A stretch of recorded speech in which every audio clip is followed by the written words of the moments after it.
Πάρα πολλά χρόνια πριν, μια φοβερή σύγκρουση ξέσπασε ανάμεσα σε δύο φοβερά στρατόπεδα. Στη μία πλευρά ήταν οι Τιτάνες με αρχηγό τον Κρόνο και στην άλλη η Εστία, η Ήρα, η Δήμητρα, ο Άδης και ο Ποσειδών με αρχηγό το Δία.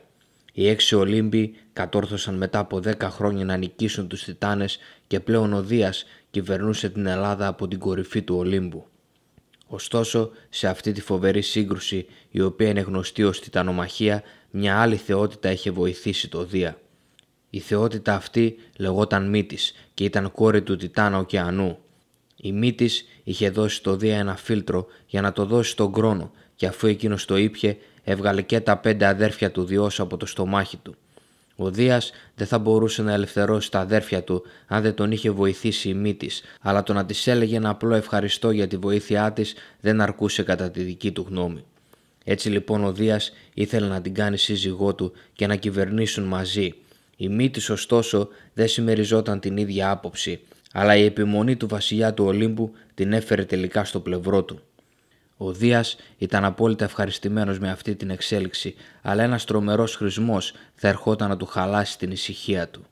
Ο βασιλιάς του Ολύμπου δέχτηκε επίσκεψη από τη Γαία, η οποία το αποκάλυψε ότι η Μύτης θα αποκτούσε μαζί του 2 απογόνους. Πρώτα, οι δυο τους θα αποκτούσαν μία κόρη, η οποία θα είχε τη δύναμη του Διός και τη σοφία της μητέρας της. Αλλά στη συνέχεια θα αποκτούσαν ένα αγόρι, το οποίο θα ξεπερνούσε σε δύναμη το Δία και θα τον έριχνε από το θρόνο του.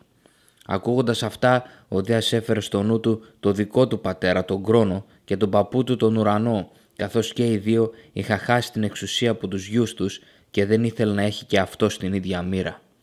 Έτσι λοιπόν ο Δίας, ξέροντας πως η Μύτης είχε την ικανότητα να παίρνει διάφορες μορφές, ζήτησε από εκείνη να του κάνει μία επίδειξη της δύναμής της και τη ζήτησε να πάρει τη μορφή μιας σταγόνας νερού. Μόλις εκείνη το έκανε, ο Δίας την άρπαξε και την κατάπιε. Από εκείνη τη στιγμή ο Δίας έγινε σοφότερος, αλλά δεν ήξερε ότι η Μύτης ήταν ήδη έγκυος. Έτσι λοιπόν δεν άργησε να έρθει η ώρα που ο Δίας ένιωθε απίστευτο πόνο στο κεφάλι του, τόσο πολύ που δεν μπορούσε να τον αντέξει. Έτσι ζήτησε από τον Προμηθέα να χρησιμοποιήσει το τσεκούρι του, το χτύπημα του οποίου πίστευε ότι θα έβγαζε τον πόνο από το κεφάλι του. Μόλις εκείνος το έκανε, μια γυναικεία μορφή ξεπήδησε από το κεφάλι του Διός. Ήταν η Αθηνά, η μετέπειτα θεότητα της σοφίας, έχοντας πάρει αυτό το δώρο από τη μητέρα της, η οποία δυστυχώς έμεινε παγιδευμένη στο στομάχι του Διός και φυσικά δεν απέκτησε ποτέ τον απόγονο που θα απειλούσε τον βασιλιά του Ολύμπου. Η Αθηνά αργότερα έγινε η προστάτητα της Αθήνας και προστάτητα πολλών ηρώων που άφησαν το στίγμα τους στην ιστορία της αρχαίας Ελλάδας. Όσο για τη μητέρα της, τι πιστεύετε, άξιζε να έχει μια τέτοια τύχη?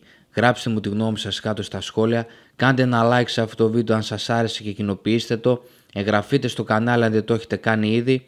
Ευχαριστώ πάρα πολύ που είδατε αυτό το βίντεο, τα λέμε στο επόμενο, να είστε όλοι καλά.